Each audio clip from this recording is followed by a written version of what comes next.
अचिन्त्य व्यक्तरूपाय निर्गुणाय गुणात्मने समस्त जगदाधारा मूर्तये ब्रह्मणे नमः। सर्वेभ्यो नमो नमः। आप सभी का मैं विद्या सुरभि के इस फेसबुक पेज पर मुहूर्त चिंतामणि के इस श्लोक सह पाठन क्रम में आप सभी का मैं स्वागत करता हूं। आज इस श्रृंखला में हम लोग आज शुभाशुभ प्रकरण का 6वां श्लोक पढ़ेंगे, जिसमें हम लोग 2 योगों को जानेंगे, जो कर्कश योग है और संवर्तक योग है, और ये निंद योग है। इसके क्रम में आज हम लोग ये श्लोक के माध्यम से इसको जानने का प्रयास करेंगे। श्लोक वाचन पहले करते हैं। श्लोक है षष्ठ्यादितिथयो मंदाद् विलोमं प्रतिपद्बुधे सप्तम्यर्के धमाः षष्ठ्याद्यामाश्च रदधावने। इस श्लोक में जो आचार्य कह रहे हैं, षष्ठ्यादितिथयो मंदाद् विलोमम, मंदात अर्थात शनैश्चरात् विलोम गत्या वाराणां क्रमः अस्ति अत्र, परंतु तिथ्यानां क्रमः अस्ति षष्ठ्यादितः आरभ्य। षष्ठी, सप्तमी, अष्टमी ये दोनों मिलाकर के ये योग बनते हैं। तिथि और वार के संयोग से यह जो कर्कच और संवर्तक योग है, आचार्य इसको बता रहे हैं। कह रहे हैं षष्ठ्यादि तिथयो मंदाद विलोमम, शनिवार से आरंभ करके विलोम गति से वारों को रखेंगे, और षष्ठी तिथि से एकदम षष्ठी, सप्तमी, अष्टमी यही जो क्रम चलता है, वही क्रम से इसमें विलोम तिथियों को विलोम क्रम से नहीं रखना है, लेकिन प्रारंभ करेंगे षष्ठी तिथि से, लेकिन वारों का जो क्रम है वह शनिवार से चलेगा और वही विलोम क्रम से चलेगा। शनिवार के बाद शुक्रवार, शुक्र के बाद बृहस्पतिवार, बृहस्पति के बाद आपको जो है बुधवार, बुधवार के बाद मंगलवार, मंगलवार के बाद सोमवार, फिर रविवार।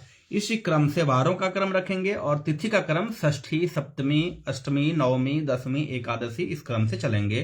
तो यदि जैसे इन्होंने कहा शनिश्चर से आपको विलोम चलना है, तो शनिवार के दिन यदि षष्ठी तिथि हो गया तो क्या हो जाएगा, यह आपको अधम योग हो जाएगा। इसी को हम जो पीयूष धारा टीका है उसमें पीयूष धारा कार्य लिखते हैं, तो यह जो है यह अधम योग, यह कर्कच योग उन्होंने इसका नाम दिया है। तो यदि षष्ठी तिथि शनौ षष्ठी अधमाह, इसलिए लिखते हैं शनौ षष्ठी अधमाह। शनिवार को यदि षष्ठी तिथि हो जाए तो वह अधम हो जाएगी, वह तिथि, वह जो योग है वह अधम योग है, उसको कर्कश योग कहते हैं।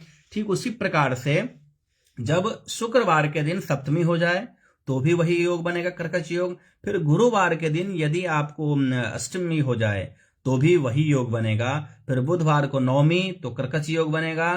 यदि मंगलवार को दसवीं तो भी वही अधम योग। फिर सोमवार को एकादशी और रविवार को द्वादशी। एते योगाः कर्कचाख्याः केयाः, ऐसे आचार्य लिख रहे हैं। ये जो योग है ये क्या है, कर्कच योग के नाम से विख्यात है। इसी को कर्कच योग ही कहते हैं। व्यूज धाराकार इसको कर्कच योग कहा है।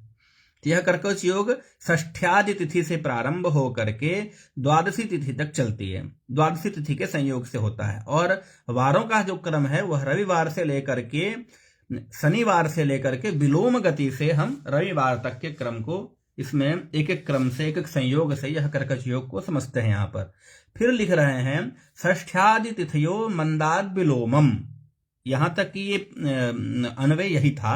उसके बाद है प्रतिपद बुधे सप्तमी अर्के अधमाह इतोपि अस्ति किम प्रतिपद बुधे, प्रतिपदा तिथि को यदि बुधवार हो जाए, ठीक, फिर सप्तमी अर्के और सप्तमी तिथि को यदि सूर्यवार हो जाए अर्थात रविवार हो जाए तो भी यह अधम ही है। अर्थात यह भी जो योग है, इस योग को जो कहे उन्होंने अधम, और ये योग का विशेष नाम दिया उन्होंने संवर्तक। पीयूष धाराकार ने इसका नाम दिया है संवर्तक। अर्थात बुधवार को यदि प्रतिपदा तिथि हो गई तो संवर्तक योग बनेगा, और रविवार को यदि सप्तमी तिथि हो गई तो भी संवर्तक योग बनेगा। संवर्तक योग के लिए उन्होंने 2 दिया, एक बुधवार और एक रविवार, जो है सप्तमी और प्रतिपदा तिथि को। ध्यान रखेंगे जो कर्कच योग था उसमें बुधवार के दिन यदि नवमी तिथि है तो कर्कच योग बनता है। ठीक उसी प्रकार यदि रविवार को द्वादशी तिथि है तो कर्कच योग बनता है, लेकिन यदि बुधवार को प्रतिपदा है तो संवर्तक, और यदि रविवार को सप्तमी है तो संवर्तक योग बनता है। तो आइए तो पंक्ति फिर से देखेंगे। षष्ठ्यादि तिथयो मंदाद विलोमम प्रतिपद बुधे सप्तम्यर्के अधमाः स्युः। ये सब अधम संज्ञक हैं। इस प्रकार से ये फिर आगे लिखते हैं षष्ठ्याद्यामाश्च रदधावने, षष्ठी आद्या अमाश्च रदधावने अर्थात दंत धावने अपि निषिद्धाः। अर्थात जब हम दंतवन करने का भी यहाँ पर आचार्य ने ये विधान किया है, जो दंतवन किस दिन नहीं करना चाहिए, ब्रश जो हम लोग करते हैं वो किस दिन नहीं करना चाहिए, या उस समय की परंपरा के अनुसार यह आचार्य बता रहे हैं जिस समय हम किसी काष्ठ का लकड़ी इत्यादि से दंत धावन करते थे, उस समय की बात है ये। तो वह 3 दिन ऐसा है जिस दिन दंत धावन का निषेध बता रहे हैं। एक षष्ठी तिथि को, आद्या नाम प्रतिपद तिथि, प्रतिपदा तिथि को, और अमावस्या अर्थात अमावस्या तिथि को। इस 3 तिथि को रद धावन अर्थात दंत धावन नहीं करना चाहिए। दंत धावन का आचार्य ने यहां पर निषेध किया है।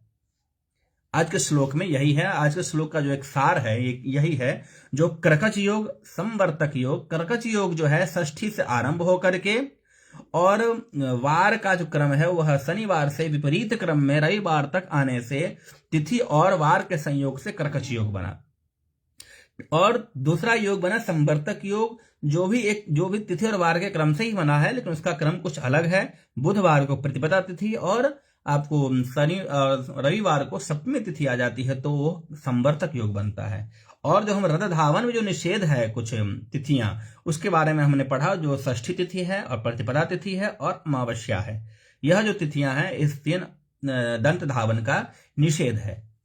चलिए आज के लिए बस इतना ही। फिर मिलते हैं हम लोग अगले श्लोक में अगले उत्साह के साथ। तब तक के लिए जय तो भारतम, जय तो संस्कृतम, धन्यवाद।